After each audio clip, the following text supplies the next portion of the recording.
Okay folks, welcome to my part 2 video of the IMI Polymer rifle AR-15 build. Today we're going to go ahead and build the upper receiver. And in order to complete that, you're going to need a few things. You're going to need a forward assist assembly. You don't really need it, but it's good to have that. Ejection port cover assembly.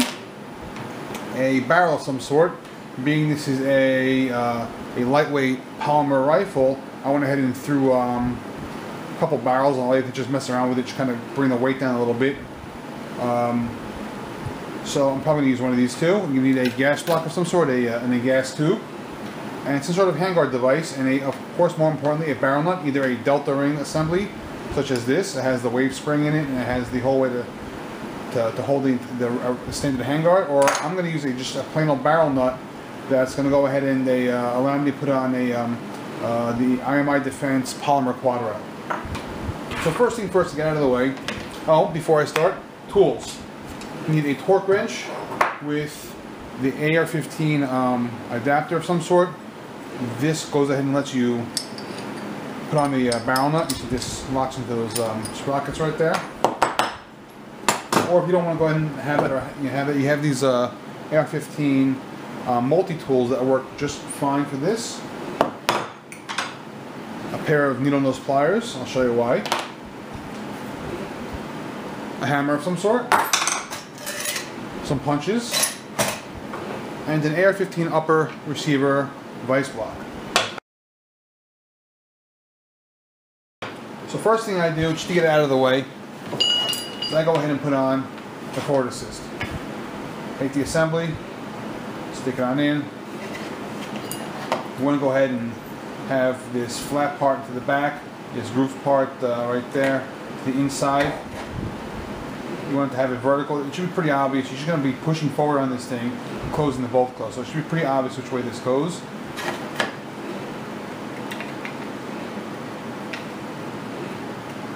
Try to keep this roll pin over here inside the forward assembly in the vertical position.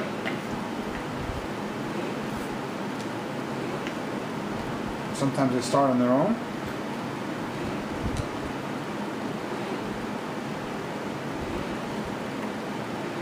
Okay, we're going to have it just holding right there, as you see. In order to go ahead and knock this in place properly, you have to go ahead and hold the forward assist button down. You have to hold it all the way down, just enough so it's in there a little bit.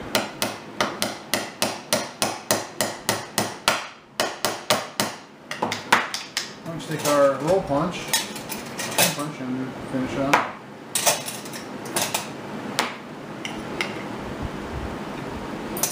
So I just run that along here. I'm going to do it this way.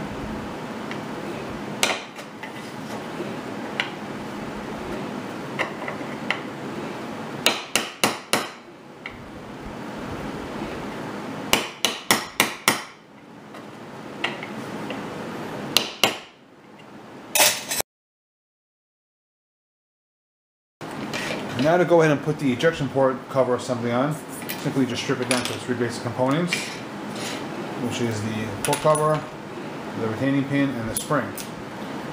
Most of them have a little E-clip over here. This one has a little crimp in it, so it does not go through.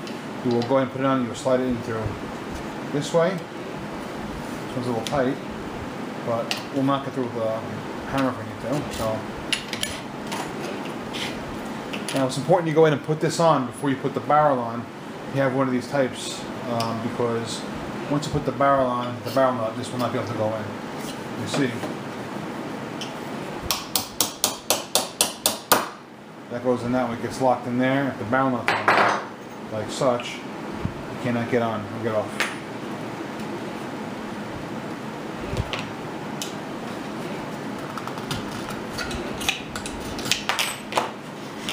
Okay, start it off.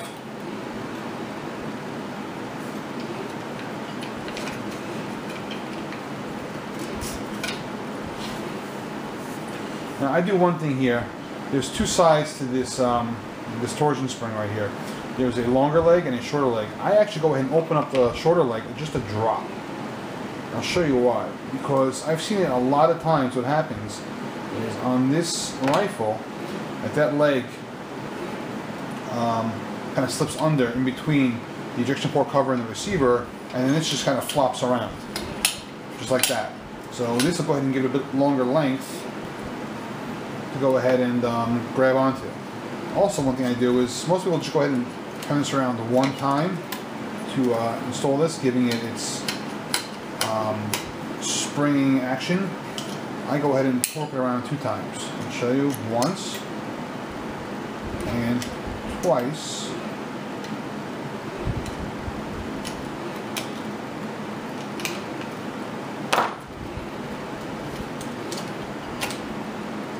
It's one of those things I do in all the rifles I build, and make sure that this thing has enough energy to go ahead and open up under any condition. Just tap that down a little bit. That's it. Just test it out. See that? Perfect. First things first, just to go ahead and just start it up, we're going to go ahead and line up this barrel index and pin in the slot out in the receiver. I'm going to go ahead and hand torque it just to get it started to hold on. There we go. Okay. Now I'm going to go ahead and put this in my broken vice block.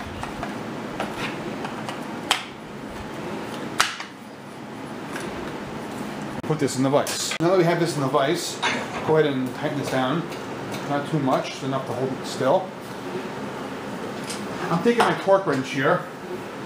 Now there's different specifications as to how much torque to apply. I've seen Colt manuals run anywhere from 32 psi to 72 psi. Some say 32 to 60, some say 40 to 70. It's all different things, different years, depending on which manual you read. Being this is a polymer upper, I'm not going to go ahead and set this. I usually go ahead and set it to 55. It's a nice round number. I'm going to go ahead and just do it by hand, and I'll show you when to stop.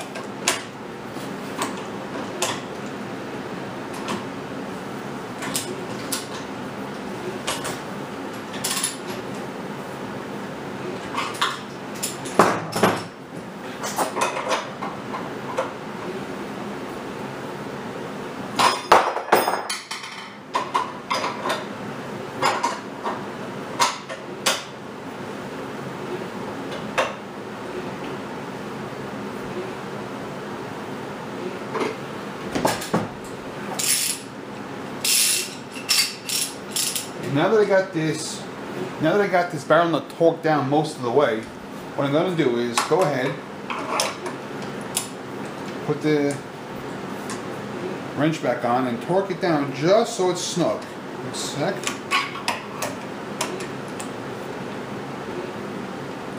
There, it's starting to get snug. What I'm going to do is go ahead and do this.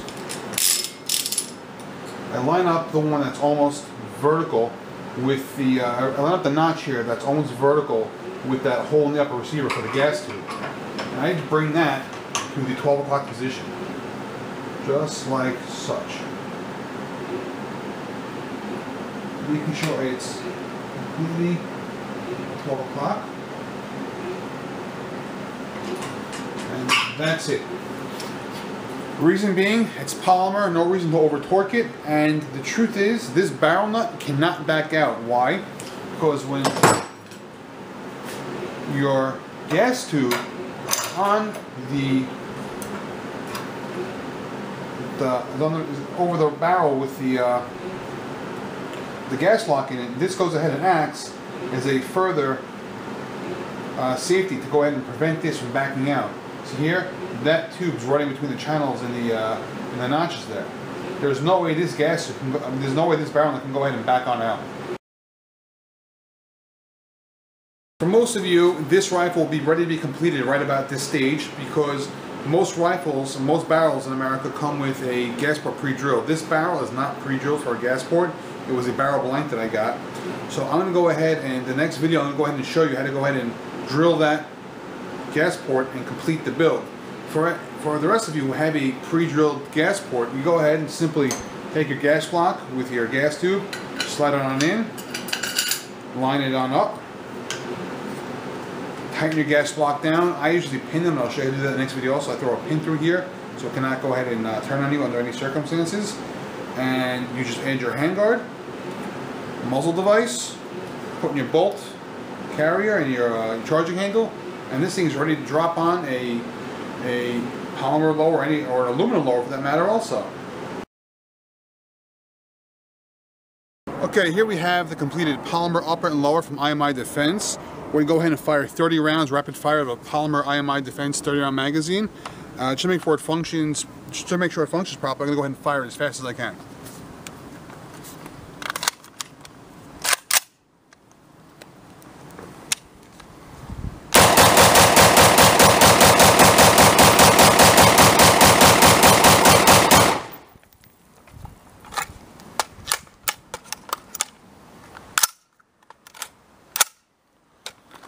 There you have it, folks, the polymer upper and lower from IMI Defense.